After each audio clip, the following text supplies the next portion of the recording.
right, Coach, go ahead on this week's game at Colorado.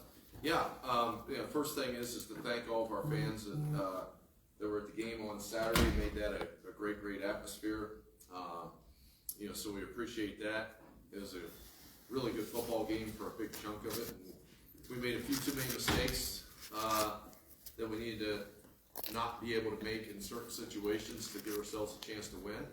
So turn a page forward. We got to play a lot better this week. Go on the road. What will be a difficult environment on a Saturday night, and against a talented team that will play hard, and they've got a lot of really good players and do a lot of good things. So big challenge, and we got to get ready for it. Jay, I asked you Saturday night, and you said you need to look at the film. Curious what that film told you about the offense, and if you have any concern with those guys and Cade Anderson in particular. Well, a concern over Cade Anderson in particular, no. Was it his best Saturday night? No. I think he would tell you that too, that he can play better, needs to play better. There's a few times that, a couple things, ball placement or some things that I think that he would rather have back, and do that.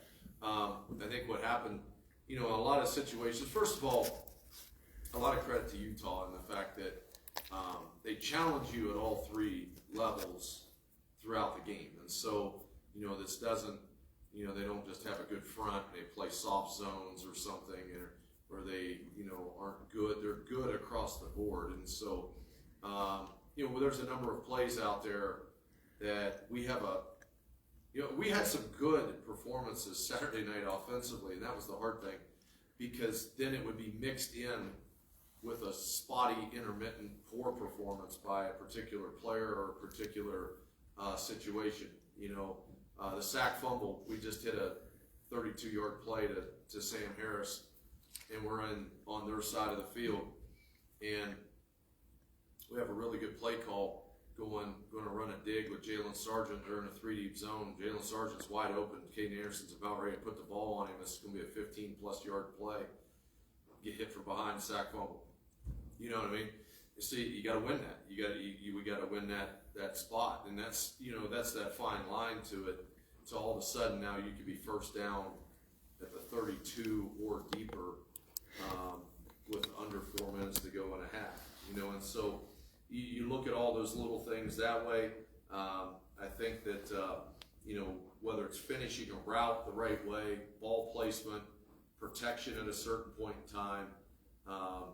Just all the little things, making a cut where the hole is instead of kind of guessing where that'll be, and that type of, just a lot of individual things, and that was the thing to it. It wasn't just this one position group just crapped the bed and didn't get anything done. It was there's kind of a share to it, but it was also intermittent. We had a lot of run plays, the offensive line doing a really good job on, and got movement, and then we would get a few yards, and then we didn't make enough guys miss at times. Teron did, Sam Harris did, and some things that way. So just a combination of things. We have to get better. We have to get a lot better.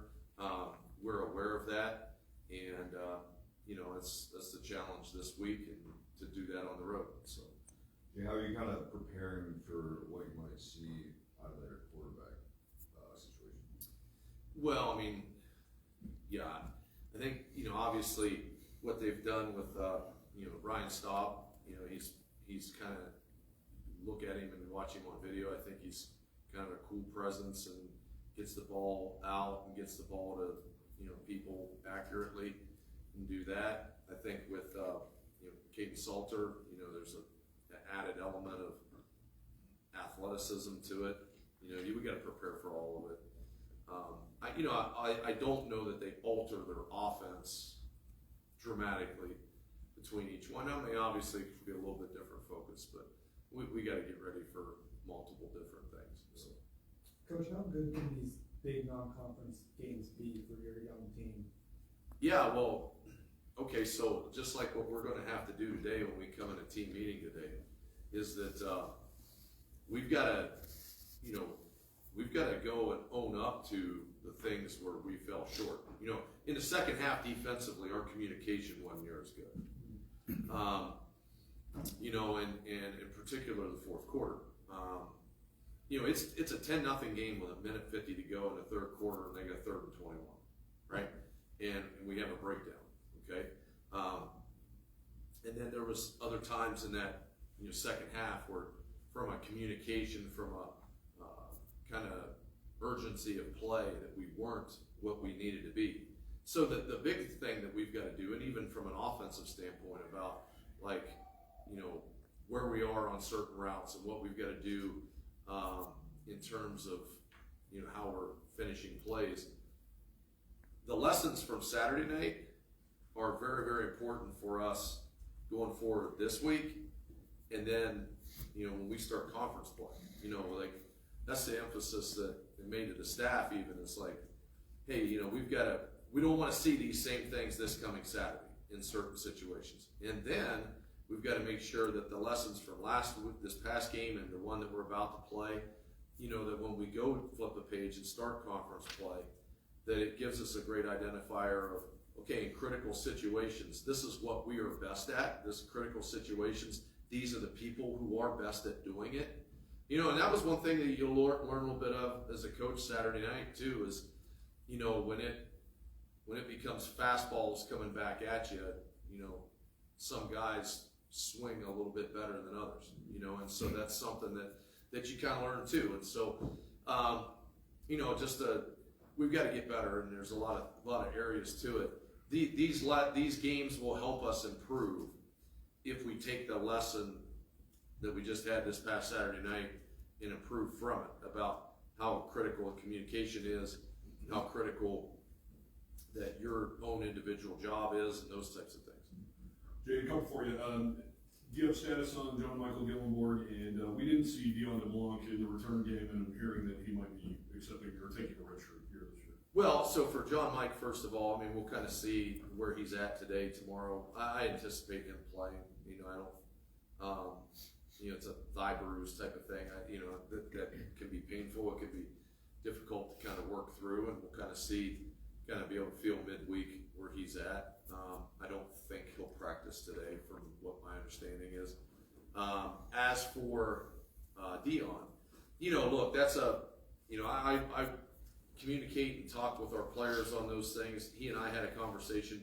That's not to say that he will redshirt, but for where we were at in the plays that we were using him, we get 4 games. You know, we got to look at it and just say, okay, you know, did we want to use them all 1 through 4? And then once you go to number 5, like he's used a year. And I've been in situations before as a coach, and it used to be if you played a play, that was a season.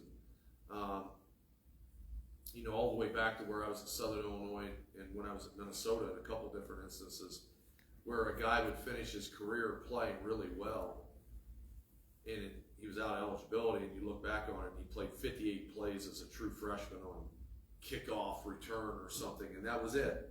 And you're sitting there going, did we really help ourselves and that player? And so there's kind of I wouldn't say that that's the end of Dion DeBlanc as far as this year. Obviously, we still have 2 more games that we can utilize him in, but he may not redshirt at all either. A lot of it's just based on his growth, and then also a tangible role.